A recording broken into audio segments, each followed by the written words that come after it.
The deepest interview I watched this year, last year, I think it was this year. Oprah's interview, I think it's called Master Class with Jay-Z, and she went really in depth. Yeah, it's on Oprah's her own network. It's called OWN, of course. You know, Oprah Winfrey Network. You know, she had to use her acronyms on that, but I thought that it was kind of dope. She really went in depth with Jay-Z, and I was like, as a Jay-Z fan, I mean, I'm sure he's, you know, if he worships the devil, that's on him, or whatever he is, Freemason, freelancer. But I think that was the most greatest interview, and we're gonna get in that level with it. You want to talk about? Do you want to use this segment to talk about Jay-Z?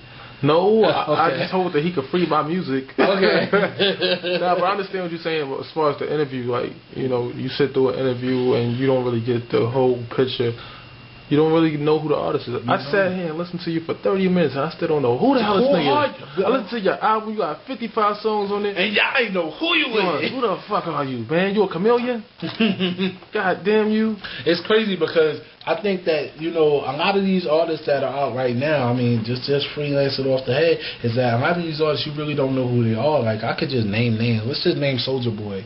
Where did he come from? Who is he? How did he become to be the artist who is? Well, I saw a documentary. It's a little sort, but I mean, like, as far as from him, nah, I don't. Really see, but I know a little bit about Soulja Boy because I don't want to go into my pictures on my laptop, but. Sometimes he be going in. Sometimes he come out. Soulja Boy is dope. I mean, I don't dislike Soulja Boy because I understand where he came from as growing as an artist. I mean, I'm sure when he got into the industry, his whole perception changed and his persona changed of who he was.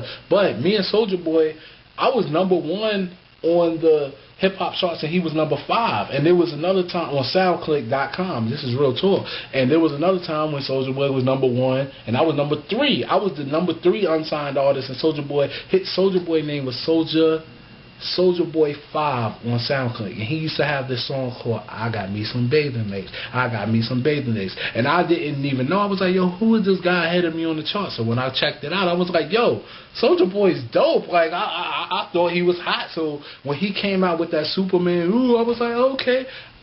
Yo, we came from the same struggle. He got signed because he was on his grind a little bit harder than me. I'm still living in the Bronx, and Soulja Boy is he sold 1 million records, even though his last album flopped. He's become a developer. He got a song with 50 Cent and all these other people. Let me get a song with 50 Cent. I'm sure my song with 50 Cent would not flop. So basically, I want to know, like, about you, like, what you like to do, where you came from. Who is Mogul Man? What the fuck is your real name, man? My name is Sean Wynn, W-Y-N-N. I was born to be a winner. You can check me out on Facebook. It's Sean You know, Wynn. niggas already typing your name up right now. You know what I'm saying? It's Sean Wynn on Facebook. They see Sean Wynn, then they say Esther Mogul in parentheses. And mine's is Sho-Time. Sho-Time. See, I'm sorry. I haven't got to the level where I could just put in my rapper name on my fucking Facebook. You know what I'm saying? I'm Sean Wynn. Like, you know what I mean? It is what it is. You got 1 million followers on Twitter, nigga. I have about 1,300 followers on Twitter. Yeah, you know, I got like 24 friends on Twitter. I don't know how to use this shit, man. I got like 3,000 AIM friends, though. See, what you do, right? You go up on here and Uber Twittering, and then it be getting in. Uber Twitter. So check me out, Esther Mogul, STHAMOGUL on Twitter. I followed you back too. Can I ask you a question? Mm-hmm. Who the fuck is Mogul Man? Alright, anyway. Mogul Man, Mogul Man is an MC from the Bronx, man. I came up, I've been trying to do my thing for a minute as an artist. Let's start humble beginnings. RP my brother Nasty Nate. I came up with my brother. We was doing music from the MTV Music Generator, which I'm gonna take it back. It was on PlayStation 1. We was making beats. I always rhyme. Shout out to my illegitimate brother Butch from 169, aka E-Man Dre. He used to put me on to rapping. You know what I'm saying? So he used to give me his rhymes, and I used to recite his rhymes and stuff like that. So that's how I came up, and I was making beats on the Music Generator, and I used to produce. And my brother, he got better than me in making beats. So we kept that shit going, and I was rapping, and I was making beats, I was doing my thing. Kanye West came out. Speaking of him, Kanye West was a rapper and producer, just like Timbaland was kind of a rapper and producer. It inspired me more. We was grinding more. RP my brother Nate, he wound up passing away in December 2004, and it stumbled me, but it made me know I had to go harder. Yeah, every life has a stigma. Yeah, so I kept grinding. I wound up becoming an open mic promoter underneath these people. I'll give them a shout out, Fat Boy Entertainment. I was rocking with them. I was developing my mic skills. I was always an MC. I kept rapping. I had a lot of people doubting me. They didn't really think I was dope. And my name was S. Large, and then I just kept progressing. I was doing open mics. I had your man Sho-Time rocking one of my open mics joints, you know what I'm saying? But I stayed behind. Alright. I had my man Sho-Time, he rocked at one of my open mics, and I kept it going. And I used to rock at some of my open mics. I used to have this joint called Yippee Yum, which everybody knows. You that Russian chick was going hard on your joint, right? Oh my God. You did the remix. Yeah. Then I seen her YouTube. It was like it was her song. It was her song. It was like, what's her name? Amira featuring Esther Mogul, when it was Esther Mogul's song featuring her. Right, you know what I'm saying? But shout out to y'all, because you know what? I'm sure if I hits is crazy though. It is. I hits is crazy though. Yo, Amira, I props just for them. But shout out to Russia, man. Russia, period. You know what? I don't even want to talk about it too long, but I'm gonna just say this.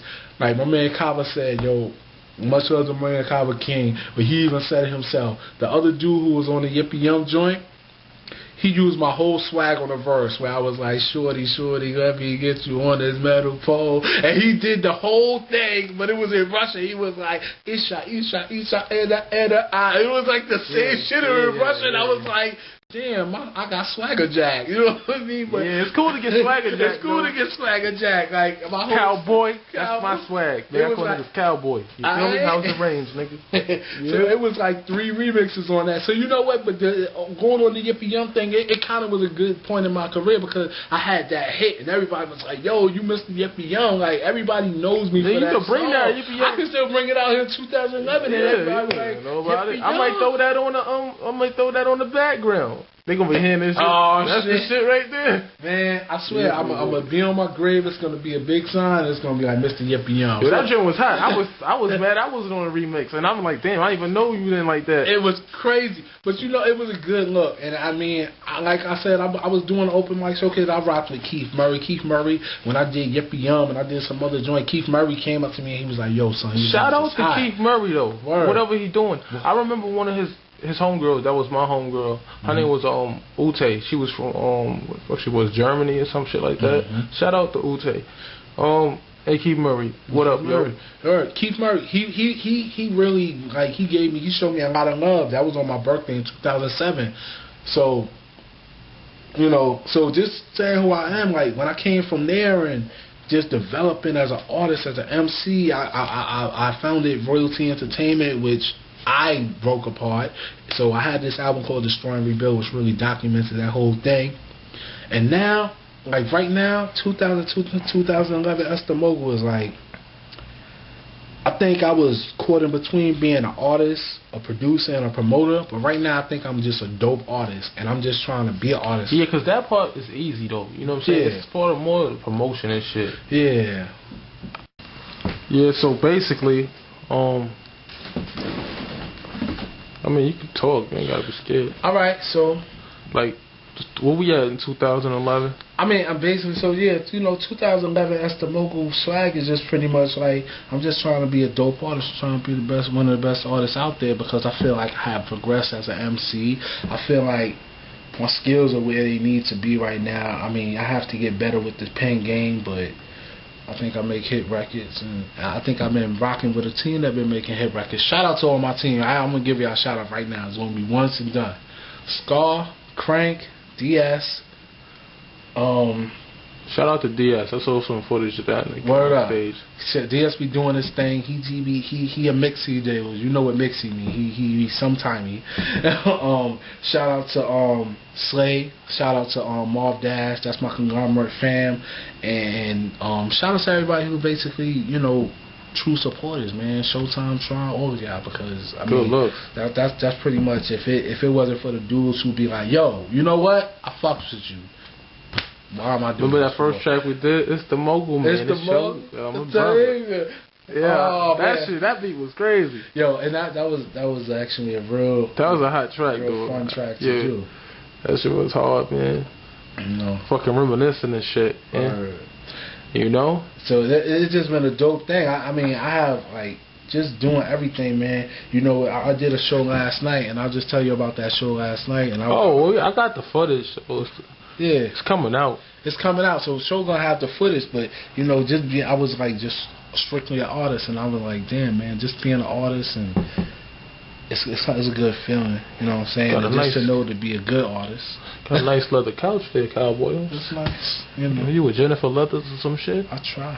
Yeah, you know, just wrapping it up, whatever. So basically, you got a lot of shit coming. Oh yeah, let me plug what's going on. Actually, let me give you two things. Check me out on STheMogul.com right now. That's what I'm trying to get my website out and popping. I'm on a lot of prominent websites right now. Hear It First, WeGotItFirst.com, RockThisMusic.com, Fresh Music Talk, The Street Treatment, all these blog sites that post music for free.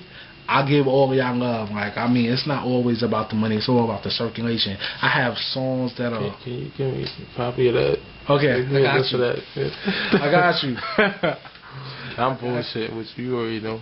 But shouts to all these sites that circulate my music, because without y'all, I wouldn't be... I mean, come on, man. Right now, I'm like 20 pages deep on Google, and that's just off the strength of them things. So, yeah. I just want to give all y'all love, and we're going to keep it going. STheMogul.com. Let's go.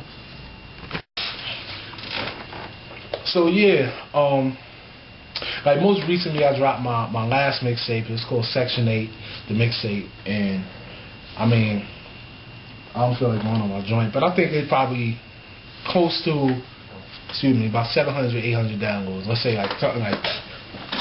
But you know what? Even more than the numbers, it was like people was hitting me up trying to say like, yo, your shit was dope. I listened to your whole joint the whole way through. I thought that shit was hot.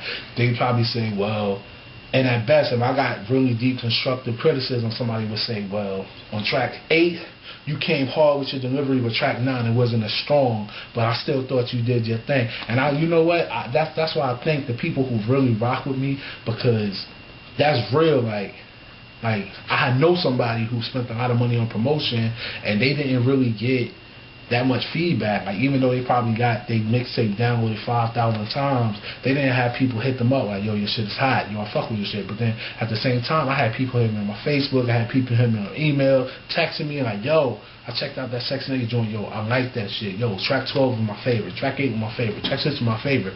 And that shit, like, when you releasing music for free, I think that's pretty much the most important thing, because you want to have them people to be like, yo, I fucks with him. That's the movie. He cool. I like his music. He do his thing. So then they're going to tell their friend. Then their friend going to tell their friend. And then they might like one song, because I'm sure Jay-Z has put 17 songs on the album. They ain't going to like all 17, but if they like 4 of them, then they're going to refer their friends to like that shit. So, man, that like I think that's what a lot of artists got to get. I mean, we're in a time where the top artists on selling, Soulja Boy just sold 13,000 copies. You know what I'm saying? So we need to just develop our fan base, and even if we're putting out for free, that's what it gotta be. Straight up. Nice.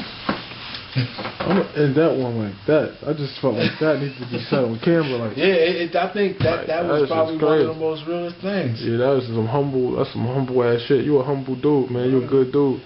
And I think that real recognize real. You show a lot of complexion, a lot of texture, a lot of thinking outside the box, looking back in to get both perspectives, because that's what I always say. But I basically see you, and I've known you, and I've seen you grow as an individual, as a man, as an example, a standard, you know. And your work ethic is crazy, man. You work like you Weezy, nigga.